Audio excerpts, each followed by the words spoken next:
Welcome to Startup English for Beginners channel. Real startup stories in simple English. Learning a language is a long journey, so let's make it fun. English is just a tool for your vision. Let's enjoy learning and growing together. Today, I'm going to talk about breaking the 100th person wall. Ready? Let's dive in. Chapter 1. The Illusion of the Wall and the Small CEO. Building a company is like steering a ship through a storm. It is exciting, but it is also very dangerous. When an organization grows from 10 to 100 people, the lines of communication between members suddenly jump from 45 to 4,950. Textbooks usually call this the organizational wall. They say that management reaches its limit, leaders cannot see everything, and teams stop talking to each other. Today, our company has grown a lot. We have raised tens of millions of dollars. We have an organization of over 100 people, and our ARR, annual recurring revenue, is over $15 million. But I must make an honest confession. In the startup world, people always talk about mass resignations, where many people leave at once. However, that kind of clear collapse has never happened in our organization. Should I stand tall and say, "This is because my management is excellent"? No, absolutely not. I look at my peaceful organization, and I feel a very strong sense of crisis. Perhaps no one leaves because we are not challenging ourselves with non-continuous, crazy growth that could break the organization. We are just too comfortable. Let me tell you a painful story from the past. The real reason a startup breaks is not just the increase in the number of people. It happens when the evolution of the CEO cannot catch up with the speed of the organization's growth. I will never forget the parting words of a marketing member who left the company when we had only 30 employees. He looked at me and said, "The CEO's scale is small." Those words hurt me deeply. I was angry, but I could not say anything back because he was right. At that time, I was always on the front lines. I worked just like a normal player because I focused too much on short-term tactics. I forgot to show the long-term future and the why we do this business, to my team. The team members notice this very quickly. If they do not receive the CEO's why, even the most talented people will lose the meaning of burning their lives at this startup. Startups always face big waves. In those rough waves, members must design the meaning of being in the company. That is why a deep resonance with the culture and good human relationships are what finally save the organization, not just overwhelming skills. Chapter 2. The Bottleneck is Me.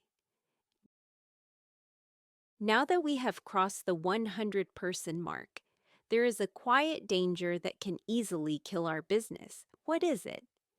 It is when top managers spend their precious time fixing human relationship problems inside the company. When leaders look only inside the company, business growth will definitely stop.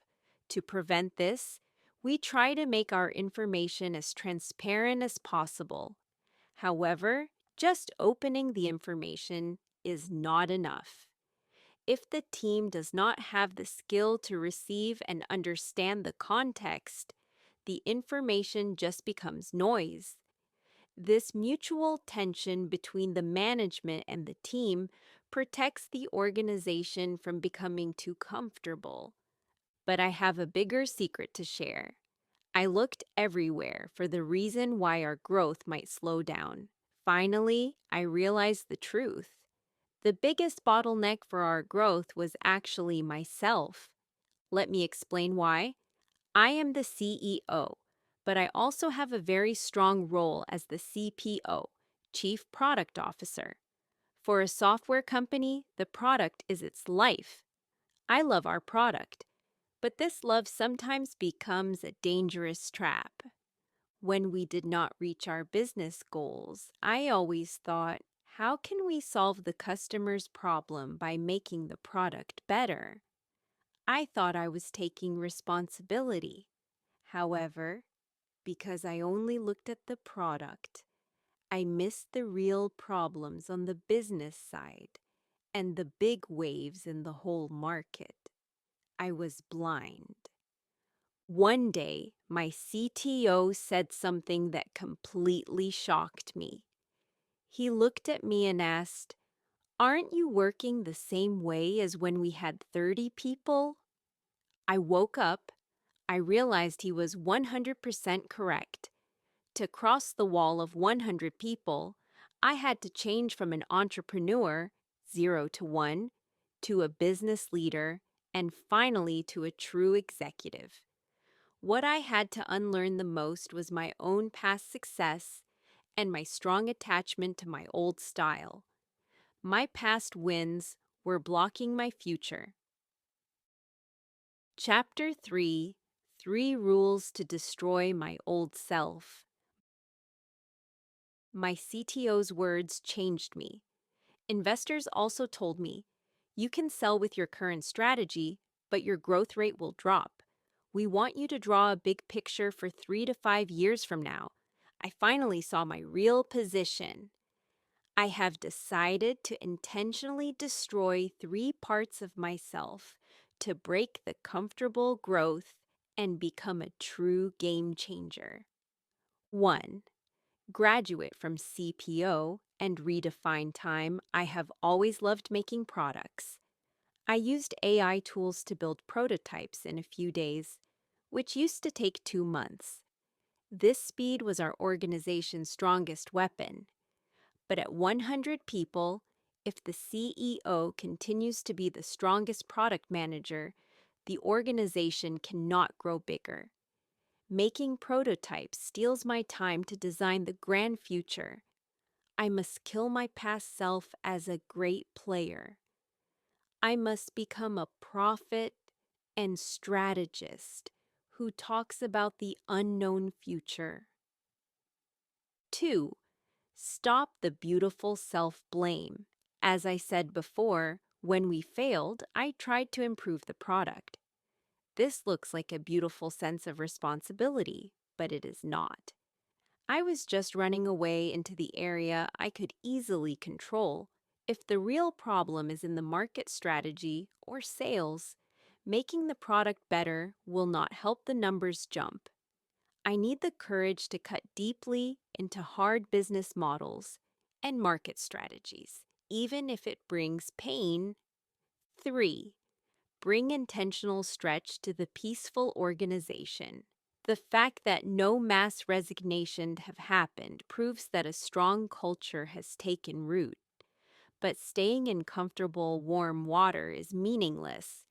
Because we have a strong culture, the organization can survive heavy pressure. I must set crazy goals, like completely removing tasks, instead of just making them faster. Creating intense friction and intentionally breaking the peace from the top down is my biggest job now. Actually, the 100-person wall does not exist. It is just a distortion that appears when the CEO runs away from true non-continuous growth and tries to control the organization with an old, small perspective. Your organization might be peaceful right now, but maybe that is a sign that you are killing its potential. Tomorrow morning, when you go to the office, please ask yourself, am I the biggest wall stopping this organization's growth? That's all for today. Thank you for listening.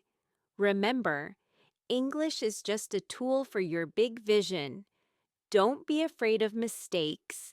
Just start small and move fast. You can do it. I put the transcript of today's talk on Note, so please check the link in the description. I'll see you in the next video. Bye!